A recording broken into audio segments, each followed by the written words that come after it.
जिला एवं सत्र न्यायाधीश रायगढ़ की तरफ से सीधी भर्ती के लिए एक संशोधित विज्ञापन जारी किया गया है। दोस्तों नमस्कार, आप देख रहे हैं ज़ीरो पीरियड। आपको मैं पहले ही बता दूं कि इस विज्ञापन के परिप्रेक्ष्य में अगर आप आवेदन करना चाहते हैं तो उसके लिए लास्ट डेट होगी 24/6/2023, यानी कि 24 जून के पहले आप शाम 5 बजे तक आवेदन आपका पहुंच जाए, इस तरह की व्यवस्था रखिएगा। अब आइए समझते हैं इस संशोधित विज्ञापन में कौन सी चीज़ें हैं जो आपको जाननी है। कार्यालय जिला एवं सत्र न्यायाधीश रायगढ़ छत्तीसगढ़ स्थापना के अंतर्गत रिक्त स्टेनोग्राफर हिंदी और अंग्रेजी, सहायक ग्रेड 3, साक्ष्य लेखक, सहायक अभिलेखापाल, सहायक प्रतिलिपिकार, आदेशिका लेखक, जूनियर नायब नाजिर सेल अमीन तथा स्टेनोग्राफर हिंदी संविदा, सहायक ग्रेड 3 संविदा एवं वाहन चालक, भृत्य दफ्तरी कम फर्राश, भृत्य संविदा एवं आकस्मिकता निधि कलेक्टर दर पर वेतन पाने वाले कर्मचारी, जिनमें वाटरमैन, चौकीदार और स्वीपर शामिल हैं, के निम्न पदों पर अर्हता प्राप्त नागरिकों और भारत सरकार द्वारा मान्य अन्य श्रेणी के अभ्यर्थियों से निर्धारित प्रारूप में आवेदन पत्र आमंत्रित किए जाते हैं। ज़ीरो पीरियड में इस वीडियो में आप समझ पाएंगे इन पदों पर क्या क्या संख्या है और किस तरह से आप आवेदन कर पाएंगे। सबसे पहले पदों का विवरण समझते हैं। स्टेनोग्राफर अंग्रेजी के 2 पद हैं, स्टेनोग्राफर हिंदी के 8 पद हैं, स्टेनोग्राफर हिंदी के संविदा आधार पर 1 पद है, सहायक ग्रेड का 49 पद है, सहायक ग्रेड 3 संविदा का 1 पद, कुल मिलाकर के तृतीय श्रेणी के 61 पदों पर वैकेंसी है और इन पर नियुक्तियां की जानी हैं। इनके अलग अलग क्लासिफिकेशन आप टेबल पे देख पा रहे होंगे। अनारक्षित क्या है, अन्य पिछड़ा वर्ग का क्या है, अनुसूचित जाति और अनुसूचित जनजाति के कुल मिलाकर के आरक्षित पद कितने कितने हैं, ये मैंने आपको बताया तृतीय श्रेणी के। अब आपसे बात करूंगा मैं चतुर्थ श्रेणी के पदों के बारे में। इस श्रेणी में वाहन चालक का 1 पद है, भृत्य दफ्तरी कम फर्राश का 31 पद है 31, भृत्य संविदा का 1 पद है। कुल मिलाकर के अगर मैं इनको टोटल करूं तो 33 पोस्ट है। ये चतुर्थ श्रेणी के पद हुए। फिर हम आकस्मिकता निधि कलेक्टर दर पर जो वेतन दिया जाता है उसके आधार पर जो पोस्टिंग होनी है, उसमें 11 पद बताए गए हैं, वाटरमैन, चौकीदार और स्वीपर का। तो ये 9 अलग अलग कैटेगरी के पोस्ट हैं जो मैंने आपको बताया तृतीय और चतुर्थ श्रेणी के।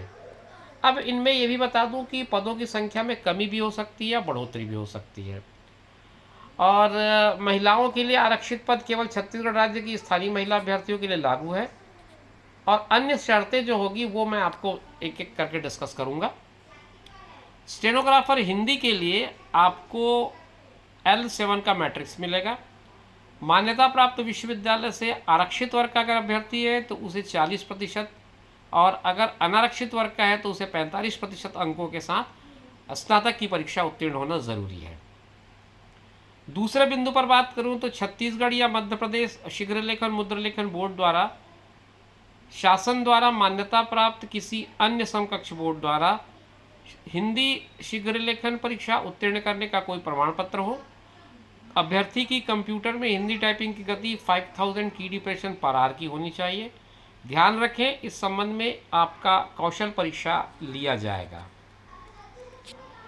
तीसरे बिंदु पर दिया है किसी विश्वविद्यालय या राज्य सरकार या केंद्र सरकार द्वारा मान्यता प्राप्त किसी संस्था से डिप्लोमा इन कंप्यूटर एप्लीकेशन, जिसे DCA कहते हैं, या फिर लिब्रे ऑफिस MS वर्ड के इसके साथ Libre office MS word, internet, computer आदि का न्यूनतम ज्ञान आपको होना जरूरी है। दूसरा जो पद था स्टेनोग्राफर अंग्रेजी, इसमें भी आपको L7 का मैट्रिक्स मिलेगा। शैक्षणिक योग्यता लगभग वही है जो मैंने आपको बताया था, बस आप ध्यान ये रखें कि ये अंग्रेजी का है, तो आपका जो शीघ्र लेखन मुद्रा लेखन बोर्ड से आपको अंग्रेजी की परीक्षा उत्तीर्ण होनी ज़रूरी है। इसके अलावा DCA और स्नातक परीक्षा का जो प्रतिशत का निर्धारण है वो उसी तरह होगा जिस तरह से मैंने आपको हिंदी का डिस्कस किया है। अब सहायक ग्रेड 3 की बात करें, जो साक्ष्य लेखक, सहायक अभिलेखापाल, आदेशिका लेखक, जूनियर नायब नाजिर सेल अमीन, इनके लिए L4 का मैट्रिक्स मिलता है। आपको भी मान्यता प्राप्त विश्वविद्यालय से अगर आरक्षित वर्ग के हैं तो 40% और अनारक्षित वर्ग के हैं तो 45% अंकों के साथ स्नातक उत्तीर्ण होना ज़रूरी है।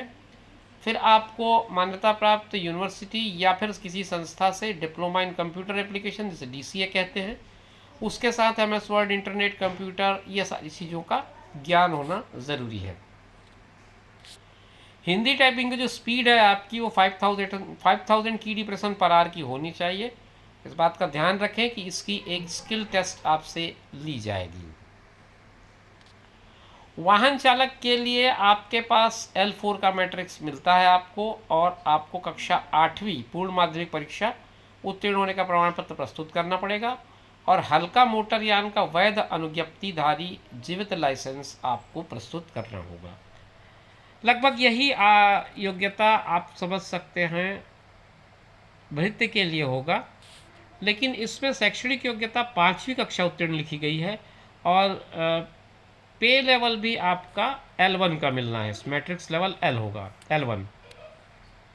इसके अलावा इसमें एक और नोट लिखा हुआ है कि ड्राइवर, कुक, माली, इलेक्ट्रीशियन, बढ़ई, प्लम्बर आदि के कार्य के अनुभव प्राप्त उन उम्मीदवारों को प्राथमिकता दी जाएगी जिन्होंने अनुभव के संबंध में अधिकृत प्राधिकारी संस्था का प्रमाण पत्र आवेदन पत्र के साथ संलग्न किया हो। मतलब कोई वेल एक्सपीरियंस बंदा हो और उसके पास प्रॉपर अथॉरिटी का एक सर्टिफिकेट हो कि आपको इस वर्क का कोई एक्सपीरियंस है। वर्क की बात करूँ तो ड्राइवर, कुक, माली, इलेक्ट्रीशियन, बढ़ई या प्लम्बर का है, तो आपको प्रायोरिटी मिलेगी। तो अगर आपके पास ऐसा कुछ है तो आप उसे ज़रूर अटैच करें।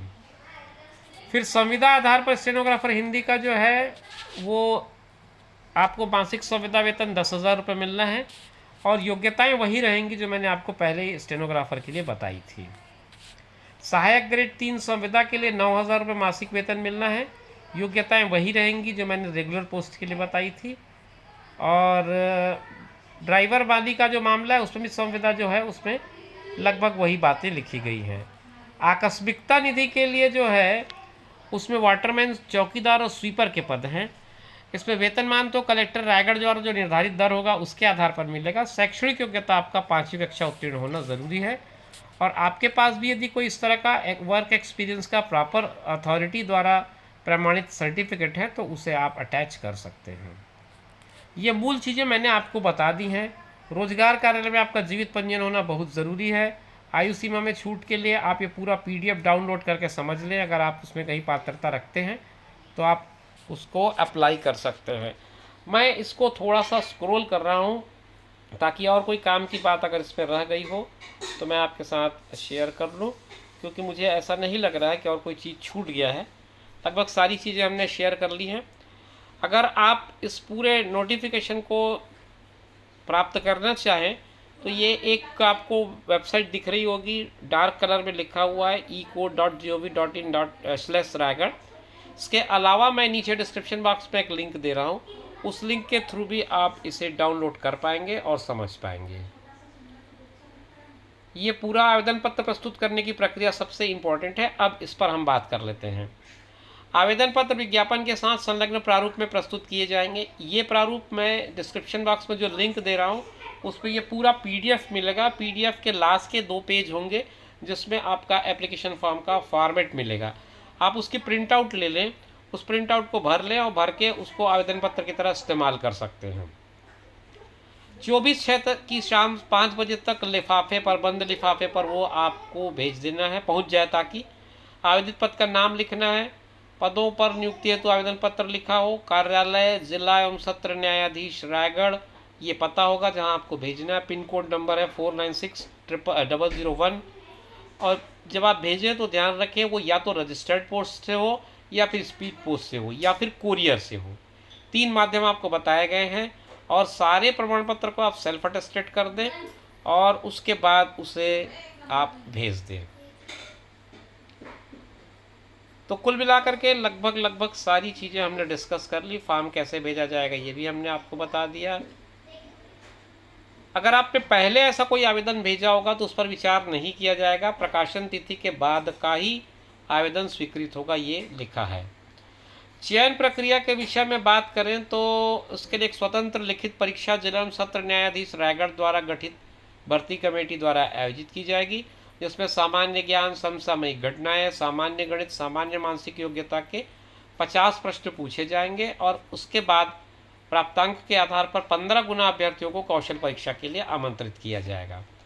लिखित परीक्षा में प्रावीण्य सूची में अंतिम क्रमांक पर एक समान अगर अंक आएंगे तो सभी अभ्यर्थियों को कौशल परीक्षा के लिए बुलाया जाएगा। फिर केवल कौशल परीक्षा में प्राप्त अंकों के आधार पर प्रावीण्य सूची तैयार की जाएगी, इस बात का ध्यान रखिए।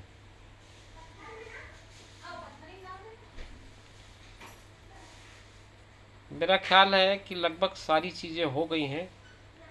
वाहन चालक के लिए जो चयन प्रक्रिया होगी उसमें भी यही कहा गया है कि आकस्मिकता निधि के लिए के अंतर्गत जो चयन होना है उसके लिए एक कमेटी होगी, कमेटी उसका चयन करेगी।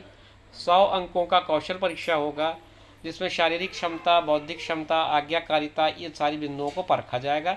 फिर एक मेरिट लिस्ट बनाई जाएगी और फिर उसके आधार पर आपका चयन किया जाएगा। लिखित परीक्षा और कौशल परीक्षा, ये स्टेनोग्राफर के लिए भी 2 पार्ट होंगे। लिखित परीक्षा का मैंने जैसे बताया था लगभग वही बात, इसमें भी 50 प्रश्न का एक पेपर होगा। 4 विकल्प मिलेंगे, उनमें से सही विकल्प पर टिक करना होगा। इस परीक्षा का जो सिलेबस है वो सामान्य मानसिक योग्यता, सामान्य ज्ञान, सामान्य गणित और करंट अफेयर्स होंगे।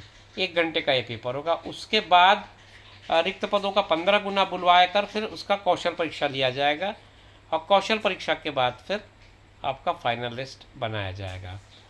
कौशल परीक्षा जो है उबंटू लाइनेक्स में, लिब्रे ऑफिस में ली जाएगी। Aerial times new Roman font में आपका एग्ज़ाम होगा, ये बात इसमें लिखी हुई है।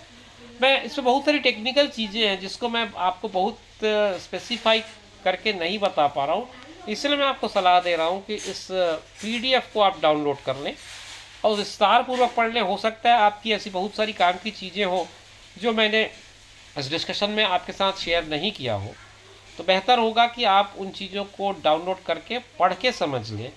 क्योंकि देखिए यहाँ पर बहुत सारी बातें, डिक्टेशन में किस तरह से मार्क्स काटे जाएंगे इसका उल्लेख है। तो मेरा सलाह यही है कि आप इनको, इस पेज को डाउनलोड कर लें क्योंकि आपको आवेदन पत्र के लिए इसकी ज़रूरत होगी ही।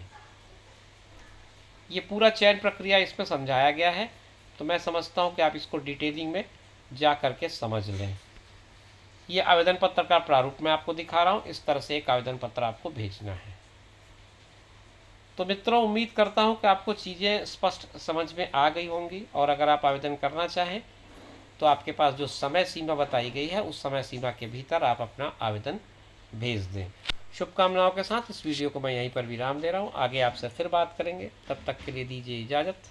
नमस्कार।